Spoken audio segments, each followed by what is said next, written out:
Hello hi friends. நான் அப்படியே சர்ச்சில் உக்காந்துட்டேன். முத்துமாரி மகா அவங்க தான் மற்ற இடங்களுக்கெல்லாம் போனாங்க. இப்போ அவங்க போகிற இடம் எந்த இடம்னு பார்த்தீங்கன்னா, இங்கே தான் இயேசுநாதர் கூட்டம், அதாவது சீடர்களுக்கெல்லாம் அறிவுரை போதிப்பார் அப்படின்னு சொல்லுவாங்க. இந்த இடத்துல தான் அவர் அவங்களோட சீடர்கள்லாம் வச்சு போதிச்சுக்கிட்டு இருப்பார். அந்த இடத்த தான் இப்போ போய் நம்ம பார்க்க போகிறோம். பார்த்திங்கன்னா இப்படி தான் இந்த ஒரு பாறாங்கல் மேலே தான் ஏறி உட்காந்துக்கிட்டு சீடர்களுக்கெல்லாம் உபதேசம் பண்ணிக்கிட்டு இருந்த இடம். இது முதல்ல இங்கே ஷெட்டு போடலை. இப்போ அவர் சிலை வெயிலே இருக்குது அப்படிங்கிறதுனால மேலே ஷெட்டு மாதிரி போட்டிருக்கிறாங்க.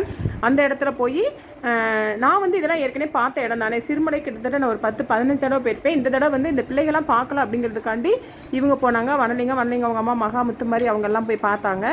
பார்த்தீங்கன்னா நம்மளுக்கு இதை பார்க்குறப்ப பார்த்தீங்கன்னா அப்படியே ஏசப்பா பார்த்தீங்கன்னா அப்படியே உயிரோடு இருக்கிற மாதிரியே தெரியும்.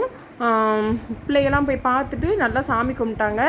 சாமி கும்பிட்டுட்டு அப்புறம் இதுக்கு அடுத்தபடியாக இன்னொரு இதே மாதிரி குட்டி குட்டி சிலைகளாக அங்கங்கே அந்த மலைக்குள்ளே பார்த்தீங்கன்னா இது மலை தான்.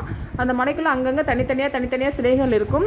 அடுத்தடுத்து அவங்க அங்கே எங்கென்ன போனாங்க, என்னென்ன பார்த்தாங்க அப்படிங்கிறத நம்ம அடுத்த வீடியோவில் பார்க்கலாம் ஃப்ரெண்ட்ஸ். Okay, by.